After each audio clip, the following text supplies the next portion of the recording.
add an employee. So we go to click on add new employee, add a single employee, and we click on next. Here we input the employee's basic details.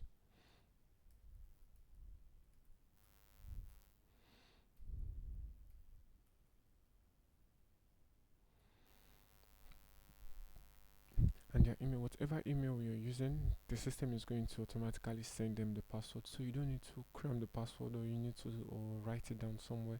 The system generates a password for them, and it will also be sent to their email.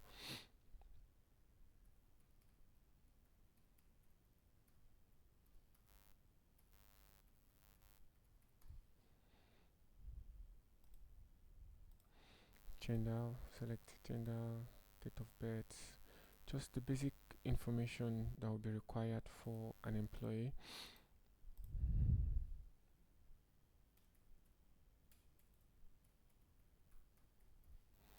The next of kin information is optional, so you can also skip that. The system has generated the password for them.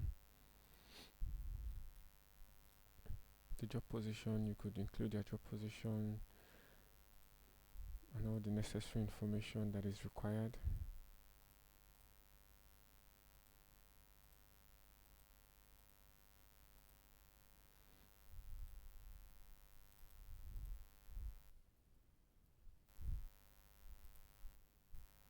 Now for the PFA and the tax ID, they are also optional, so you can skip those.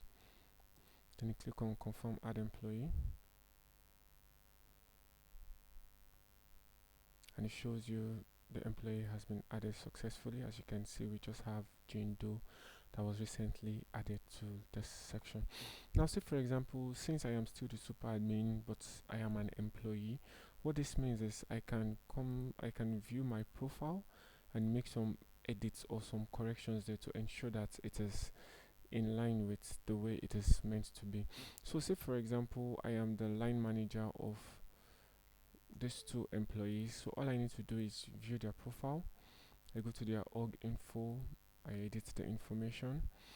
Line manager, I'll pick yes, select the line manager, and I'll pick myself. Is every information complete? Yes, and I'll click on confirm update, and as you can see, the information here has changed to line manager details, and it's showing me as the employee's line manager. And if I come down to the list here, to the list here, as you can see, I have 3 employees, and it is showing this other person, the demo user, having a line manager. So basically, after I'm done with adding an employee, you can come to your attendance settings. There's another section here that has an attendance settings. So basically, this part it's to try to ensure that your employees are they are in compliance with your attendance regulations or the attendance policy of your organization. So the first one we have is the clock in and clock out by location or GPS. What this means is, if you're using the first one, it means your employees must be in the preset location that you have chosen by using the Google map. If they are not in that location, it means they will not be able to clock in to the system, neither will they be able to clock out into the system. Now for the second one we have is the clock in and the clock out by the Wi-Fi. Now what this means is, if your organization allows employees to use a central Wi-Fi, say your organization has internet access and you allow all employees to connect to the internet, what this means is you just need to impute your IP address range in here, either the static one if you're using a static IP, or a dynamic one if you're using a DHCP pool. Meaning, once you impute it there, whoever is connected to the Wi-Fi will be able to clock in and will be able to clock out. If the person is not currently in the office, is not present in the office, the person will not be able to clock out from the system, or clock in also from the system. So those are the two basic attendance methods that we have. We are still working on the fingerprint device, and it will be available shortly for all organizations that intend to use the thumbprint or the fingerprint device. The hardware would have that available very soon. So for any of the options, it's only one option that is applicable. So if you're using the Wi-Fi method, you will not be able to use the location or the fingerprint, and if you're using the location, you won't be able to use the clocking by Wi-Fi or the fingerprint. So it's only one option that is available at any point in time. So that is what we have for the settings. And if your employee is the clock in, the clock out, you get to see from the dashboard what their attendance compliance is like. Now the next module we have is the leave module. Basically, depending on how your organization is, how your organization is structured, you could have different leave types, you could have different leave policies. Our system allows you to create different leave policies. All you need to do is navigate to your leave settings. Here you can create a leave type. So say for example, I want to create a leave called annual leave.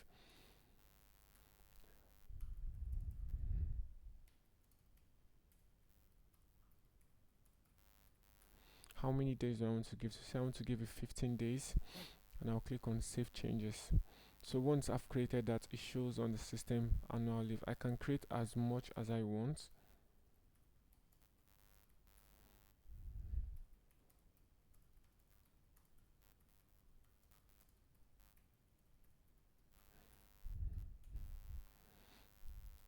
Save changes, and it displays immediately. So you can create as much leave policies as you want, you can add as much days as you want, you can edit if you also want to edit it.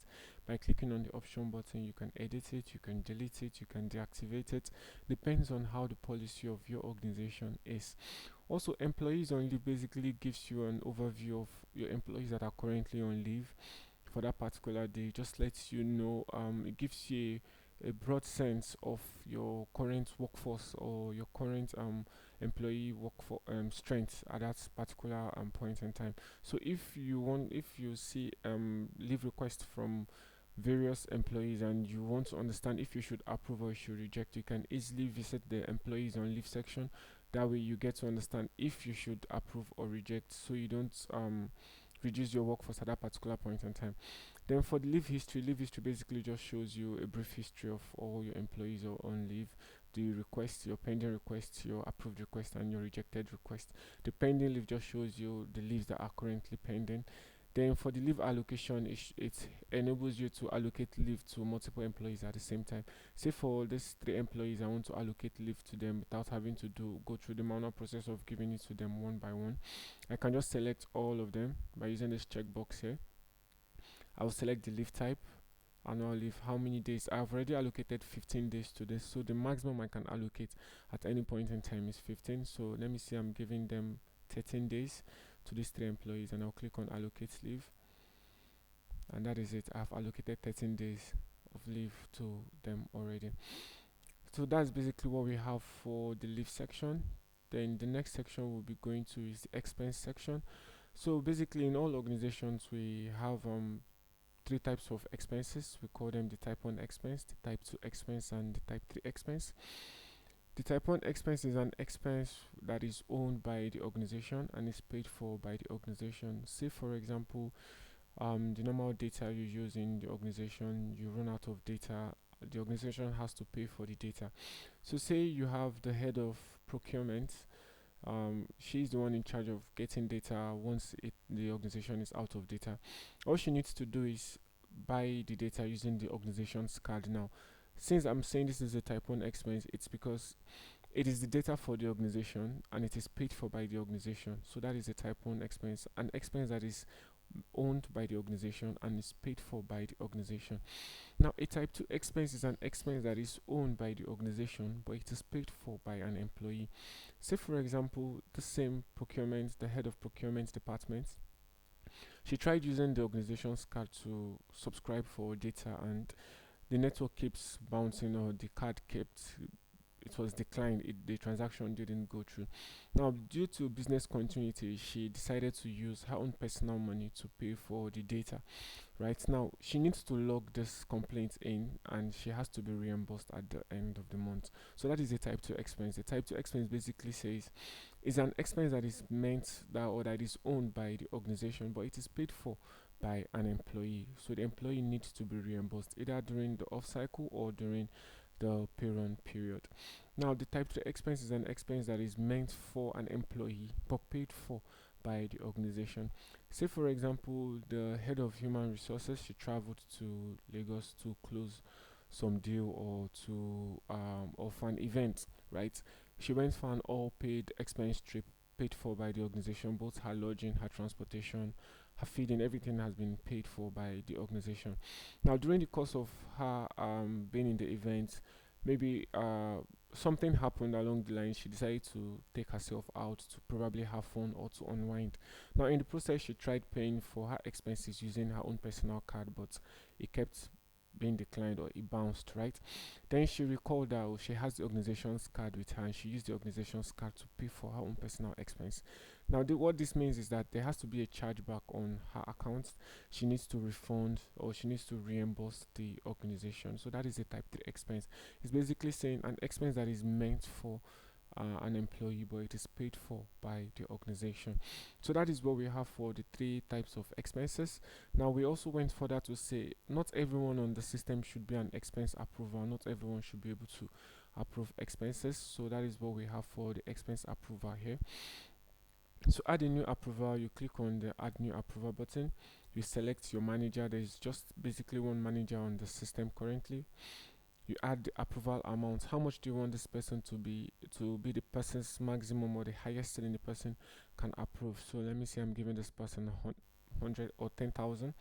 The number of approvals. How many times do you want this person to approve? How much or how many should the approval be? The approval count. So I'm just saying 4 times.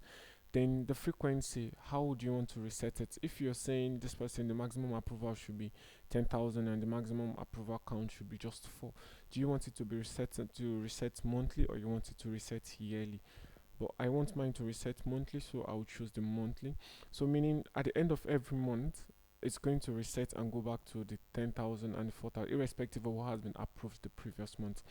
If for the current month the person has already approved 10,000 and the person's approval count is not up to 4 yet, the person will not still be able to approve because both the approval amounts and the approval count, they go hand in hand.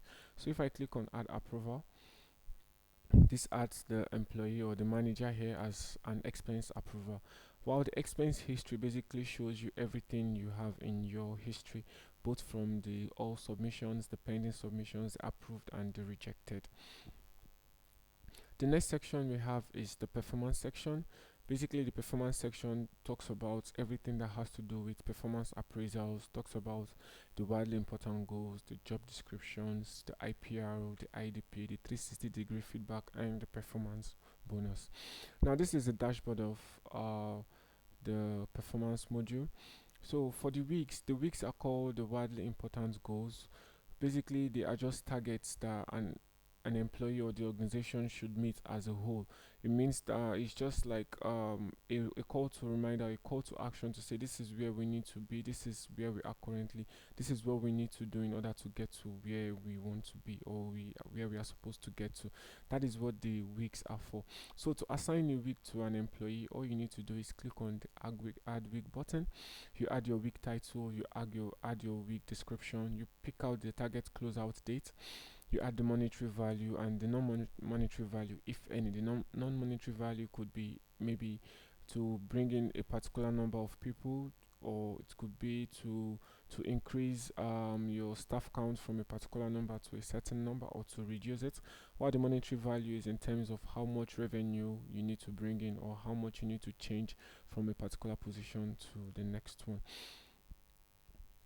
The next one we have is the job description, which is the JD. Now, all employees need to be assigned a JD or a job description. That way, they get to understand what their roles and their responsibility in the organization is going to be. They need to understand what their task is going to be. So, to assign a JD to an employee, you just click on the Assign JD button. Now, the JD has 3 different sections. It has the key dimension and challenges of the role. The second section it has is the skills or competency or your job requirements, and the last one is your key macro accountabilities. Now all these are what makes up the job description of a particular employee. So once you're done inputting all the information, the employee would get to see their JD on their profile. The next one we have is the IPR. The IPR basically talks about the individual performance review. I will talk more on the IPR when I switch the account to a normal employee account. Then for the individual development plan, the same applies to this. When I switch to an employee account, I would be able to talk more on the individual development plan.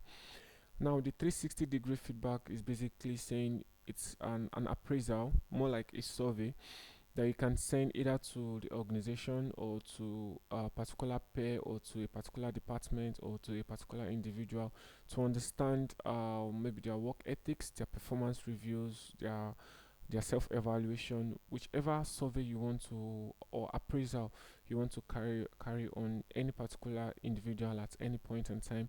You can use the 360 degree feedback for that. The 360 degree feedback is really robust. You can create surveys as much as you want. You can add questions, you can remove questions, you can tweak it. You get to see your reports, you get to view your reports, you get to do a whole lot. This is just a sample survey. This is what it looks like, where you create different sections. You can add questions, you can remove questions, you can change the scale. Depends on anything you want to do. It is flexible, very easy to use, and it's very easy to understand. The next section we have is the performance bonus. Here you can add different bonus, depends on the policy of your organization. If your organization has employee of the month, employee of the year, manager of the month, manager of the year, staff of the year, you can create as much bonus as you want here. So say for example this is employee of the month, description.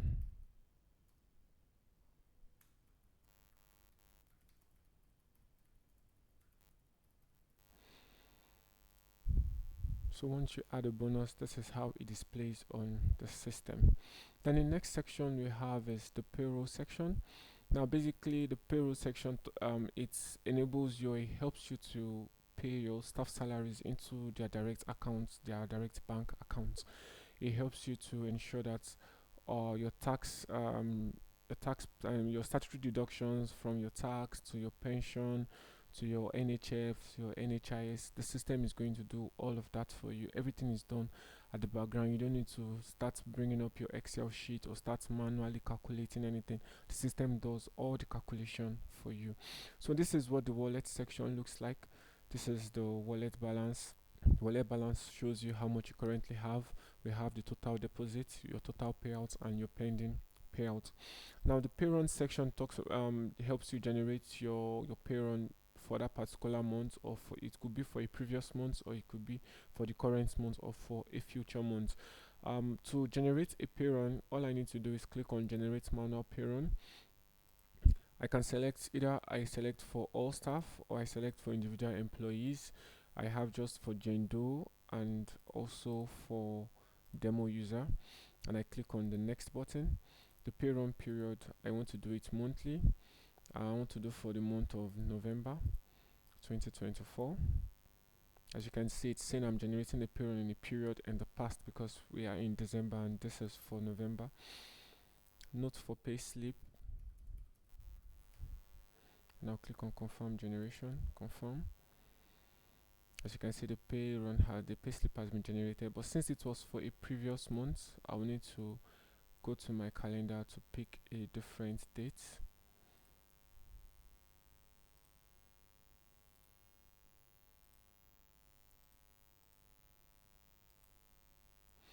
As you can see, this is the payslip or the pay run I just generated for 2 employees. So I can view the payslip. As you can see, this is what the payslip looks like. We have the pay run type, we have their payment status, their basic salary, if there's any type 2 expense, if there's a type 3 expense, the performance bonus, if there's any performance deduction from consequence management, total additions, total deductions. It's just an addition of all incomes, while total deduction is just an addition of all deductions or deductibles that would be applied to that particular employee, then their gross salary, and finally the net salary. Now I can edit this also to say, for example, there was a mistake somewhere, an expense claim was submitted late, it didn't reflect in this particular pay run. it can you can easily edit this. All you need to do is click on the action button, you click on edit payslip, you select where you want to edit. Now the parts that are editable, the salary part is not editable, but you can edit the employees for the other inflows such as the expenses, the performance bonus or compensation packages. So for the type 2 expense, assuming I want to update this to say the person has a type 2 expense of 3000 naira, I'll click on update data and I'll click on confirm, and as you can see the total net salary has changed from 0 to 3000, and this user automatically has 3000 naira to be included into their net salary. This is what the edit button is for the payslip section, and this is what our payslip looks like. View payslip. This is a sample or a demo of what the payslip looks like. It tells you about the company information, the employment dates, their job position. Then for your statutory deductions, we have the employer's contribution, the earnings, the reimbursements, your performance bonus, if any, the total deductions, employee contributions, the gross income, and the your tax if the account is taxable. So this is what we have for the payslip section. And also if you want to do an off cycle reimbursement, since I have no employee currently that is requesting for a reimbursement, this is where you can do the reimbursement from, where you can do an off cycle reimbursement. Then also the approval section basically talks about putting layers of security to say whoever generates a pay run or whoever generates a payslip should not be the same person to approve the payslip. That is basically what the approval section is for.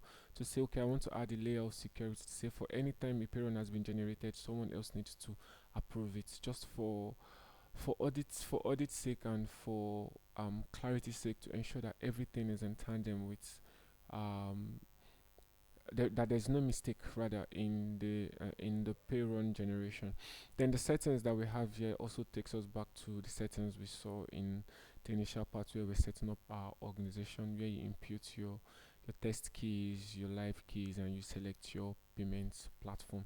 Now to switch back to an employee profile where you see me create an IPRO, you see me create an IDP, you also see me apply for leave, you'd see the approval process, the rejection process, and also I'll do the same thing for expenses. So to switch my account, all I need to do is I come to the super admin section and I click on this button, and it takes me to my employee profile. Now one thing you should understand is all basically not all employees would have dual profiles, but also all employees would have a dual profile, or rather all admins would have a dual profile. What this means is if you're an admin and you're an employee at the same time, you're going to have two profiles where you can perform your admin duties and you can also perform your employee duties. So as I am a super admin on this system, I am switching to my employee profile to be able to enable me view my employee profile, apply for leave, apply for expense or submit expense claims, and I can also sign in or clock in for my attendance.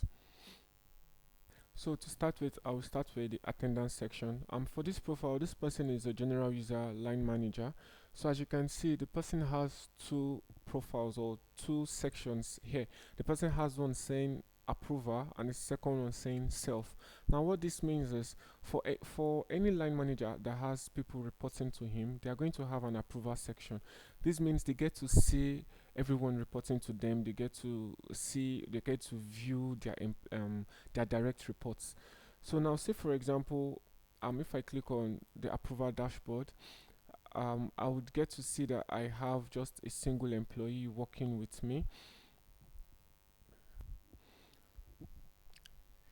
So for the attendance section, now for attendance self, this is what the dashboard looks like. You can see it shows the time, there's a daily quote, there's an average resumption. So this is basically the dashboard for an employee to understand their attendance compliance with or with the organization.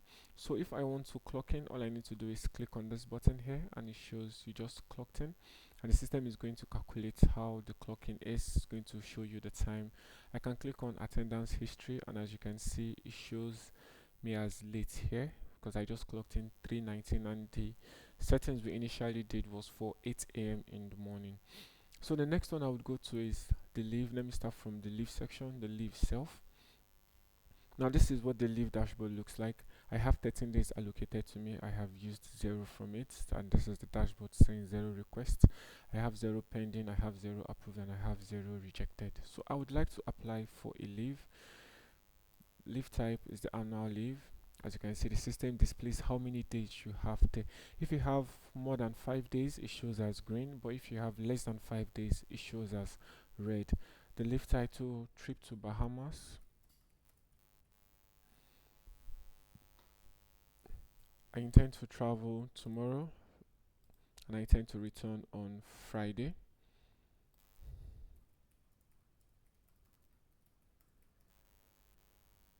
Now the system also allows fractional leave. Say for example, your organization policy allows people to work half day.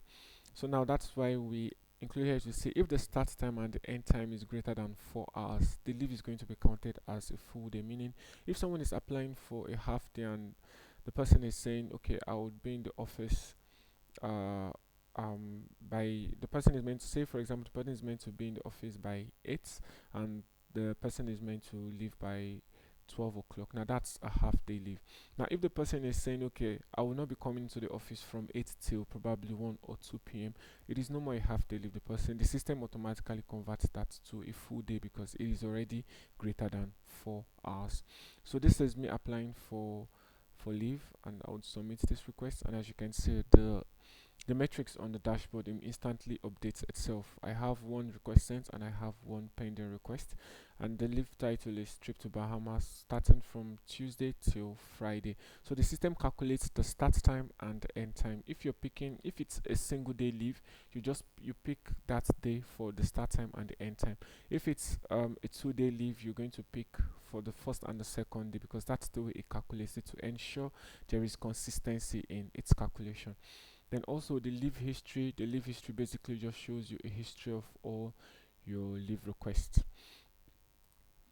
So the next one I would go to is, since I'm the one applying for this leave, I cannot use my leave approval section to approve that leave, so I will need to switch back to a super admin profile to be able to approve the leave. Now the same thing applies to expense. Now this is what the expense dashboard looks like. I can create an expense report here. So now I want to create a type 1 expense, and this expense is titled data in brackets fiber 1. It's an expense for this month, from it's a 1 month expense, and it is roughly 42,000 naira. Description: this is for monthly data consumption with MTN fiber 1.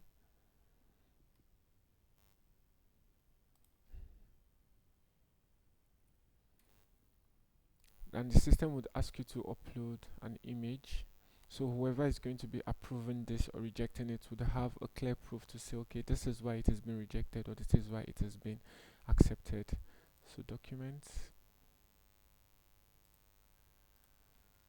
upload a preview. There's a preview button where you view the expense form. Then you can click on submit expense. You can also edit the form if you want to edit it.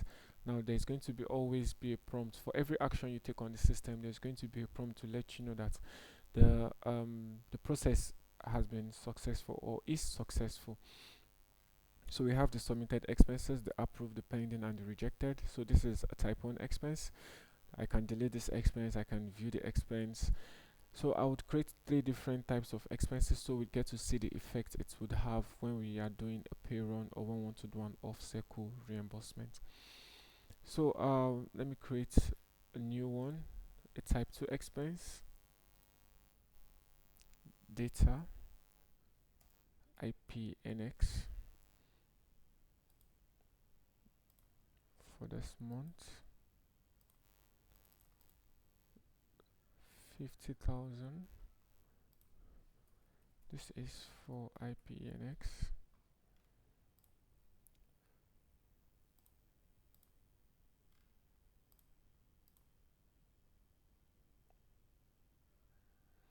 And the last one is going to be a type 3.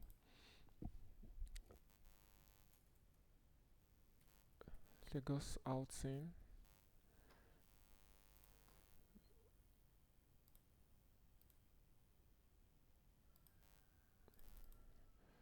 760,000 had a card decline issue and used the orgs card to offset my expenses. So to still ask you to upload submit expense. Now these are I have logged in three different types of expenses. We have the type 3, we have the type 2, and we also have the type 1 expenses. So that is what we have for the expense. When I switch accounts to a super admin account, I'll be able to approve, reject, and also switch back to an employee account, so you get to see how it affects the employee also. Now for the performance section, I was not able to fully talk about the IPR section because the IPR is basically a line manager thing. It's like the line manager managing their employees, trying to see their appraisals or trying to appraise them, trying to understand their mindset, trying to see uh, how to help them improve, how to help them grow. That is basically what the IPR is for. So opening the IPR, this is me trying to submit my own IPR, because now for every line manager, a line manager would obviously have a line manager that is at the top or someone else, and the admin HR can also view this. The super admin can also view this. So we will need someone to approve it. So this is me doing an IPR for my own self. So I'm doing an IPR for the month of November, year 2024. Get started. So this is basically what the IPR, or how the IPR looks like. Now, the first section talks about the summary of your key operational excellence or your achievements from January to date, which is the YTD from the year to date. What this means is the system, or we're asking you to say, in terms of your role, if you are, say, you're a general manager, you are an admin HR, you are a project manager, in terms of your role, what are the key things, what are the operational excellence, what are the achievements that you have done or you have made from January to the current month, which is the YTD. Since I am running it, I'm doing an IPR for the month of November. It's going to be my key achievements from January to November. That is basically what the key operational excellence achievements, what it means. Then the next section we have is the next section we have is the other notable achievements. Now what this means is, now besides you being a project manager, besides you being a GM, besides you being the admin HR, besides you working in the role that you have been employed or you have been assigned, what are the other things that you have done that you'll be proud of? What are the other ways you have gone out of your comfort zone or out of your role to ensure that the organization's goals are being met or the targets are being met? Now, this is not nothing illegal, but rather legal. So, forgive me for saying how you have gone out of your role to ensure that it has been met. This is basically just saying how have you made your the other employees, how have you assisted in growing the organization? What are the other things that you have done that are not, that you haven't been called in for, that is not part of your role, that you have done to ensure the growth of the organization? That is what we have for the other notable achievements. Then the next section we have talks about just that particular month, to say, okay, you've told us everything you have done from the month of January, February, March, April, up to the month of November. Now, I just want you to tell me, what are the five biggest things you have done for the month of November? What are the biggest things you have achieved for that current month?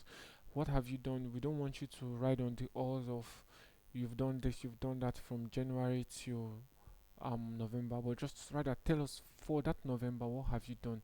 What are the achievements or the targets that you have met, so we would understand what if your performance is declining or if it is improving. That way the organization would know how well or how best to help. Then the next section we have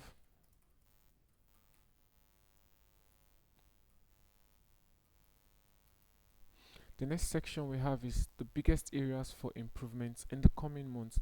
All this means is, now, irrespective of what you have achieved in November, the organization still wants to understand why you could not achieve more and how they can help you achieve more.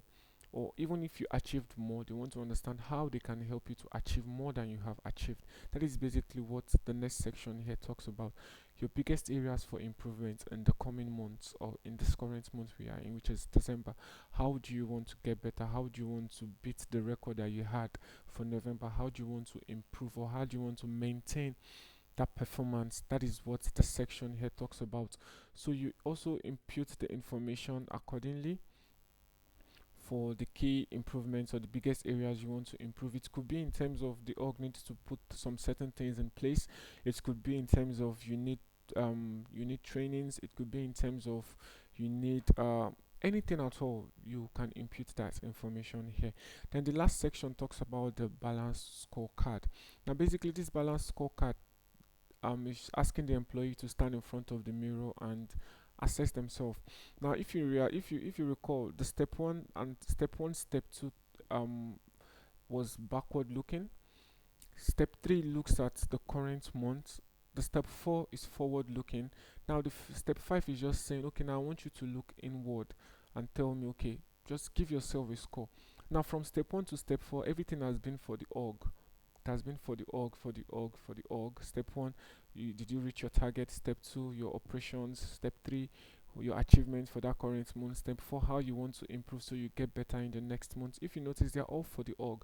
Now, this step five is now for you to ask you to say, okay, just give yourself an assessment of how you are compliant with our core values in terms of integrity and honesty, in terms of your professionalism, in terms of your respect for people.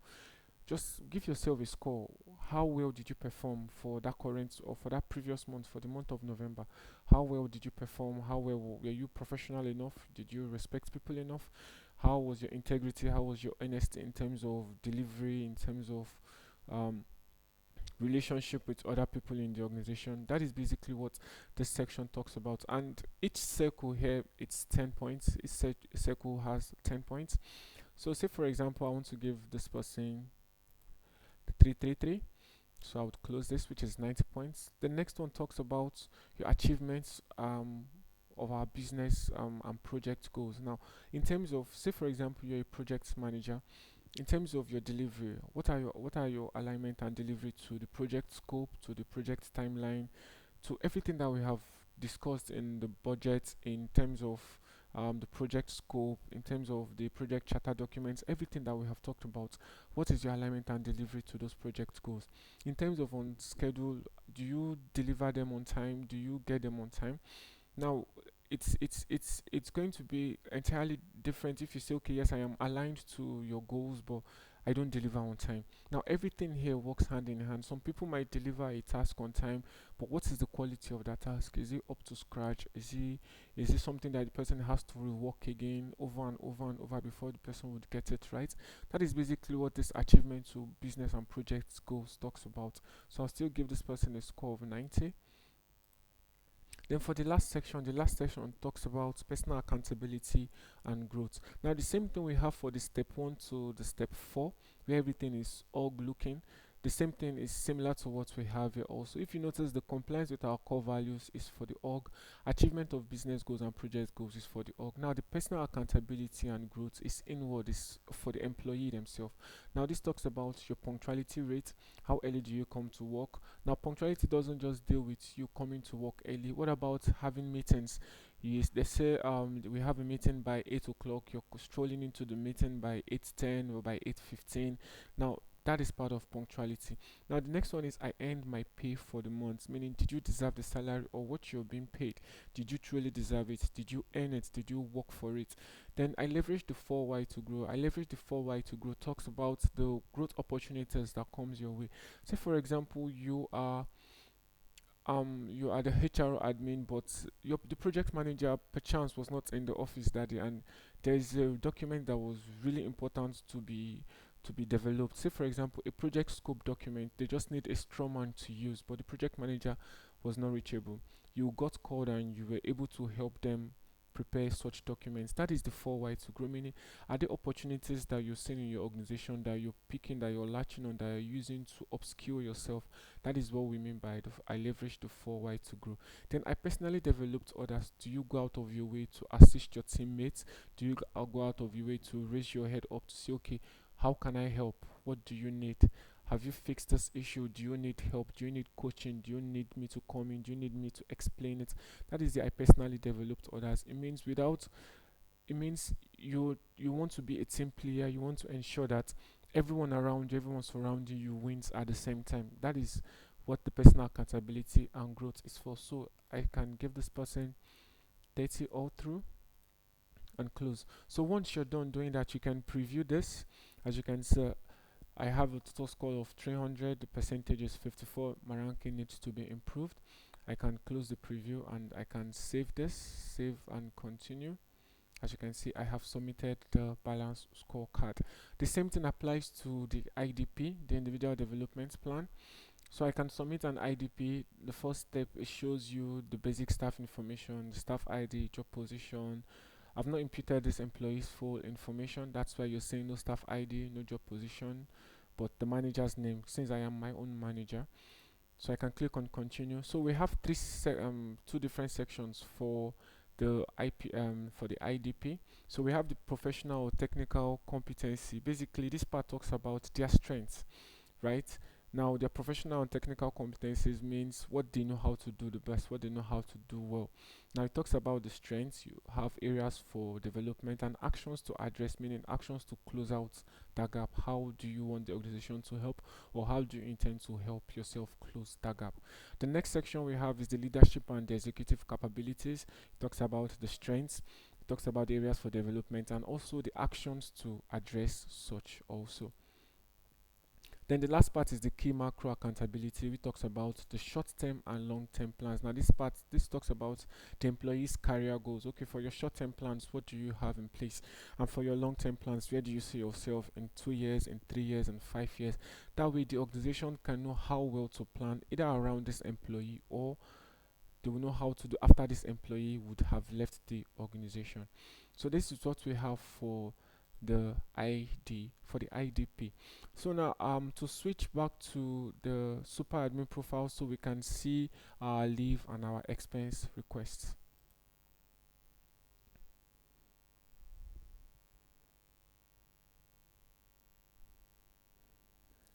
Now, starting from the leave section, I can go to pending leaves. As you can see, the leave request is here.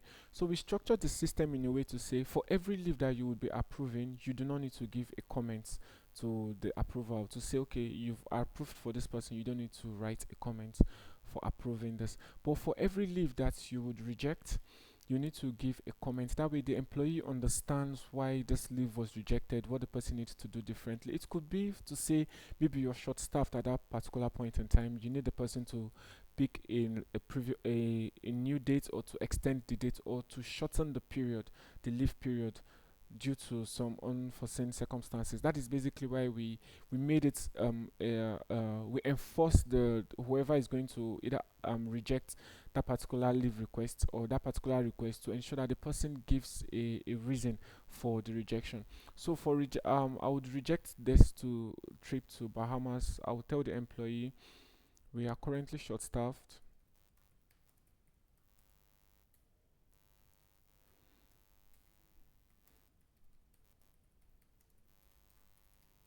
We are currently short staffed. Kindly apply next week. Confirm rejection. And as you can see, the reason for the rejection is there. When I switch back to the employee's profile, we'll also get to see on the leave request there why it was rejected. Now the same thing applies for the expense. I'll come to the expense dashboard. As you can see, I have 3 pending expense requests. So for the first one, I have the type 1 expense is for the organization. I can, if I click on this receipt ID, it downloads the PDF document, so the approver gets to view this particular expense report. So I can either approve this. Okay, I should approve this. I can confirm the approval for this. As you can see, it has been approved. Now this type 2 is for the IPNX. I can also view this. I would want to reject this. The reason for rejection: receipt not clear. This way they get to understand where the issue is coming from, why it was rejected, or yes, why it was rejected. Then the same applies to the type 3 expense. Reject expense, type 3 expense, please pay into the orgs account today. Now for organizations that they have a chargeback account directly, that once you make an expense that is either that that surpasses the approved expense, you need to refund money back to the organization. Yes, so that is why I'm using this reject reason. Please pay directly into the orgs account today to confirm this rejection. As you can see, it has been rejected for a type 3. Yes, it has been rejected for a type 3. So now this is the section for both the leave and the expense. Now for the performance IPR, as you can see, the IPR for this particular person has been submitted. I can view this IPR. As you can see, I just had imputed one thing there. This is how beautiful it looks. We have just one achievement, and you can see this is a test, your biggest achievement for the month of November, the biggest areas for improvement also in the month of December, then the other score that comes with the compliance with the core values of the organization and everything.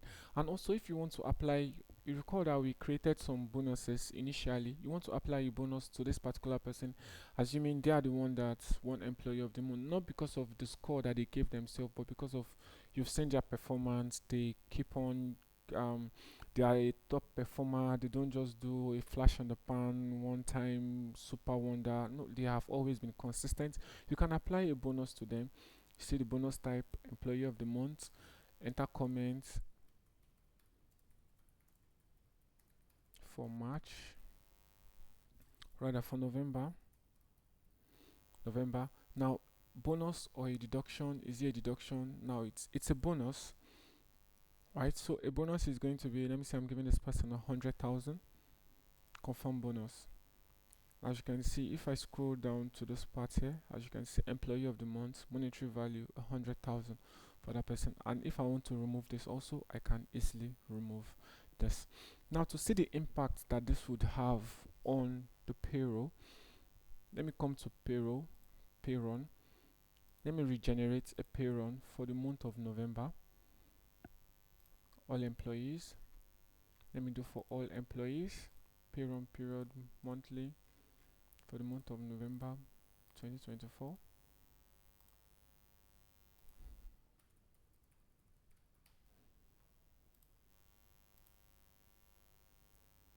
Okay, I need to filter. Okay, I have for 3 employees, view.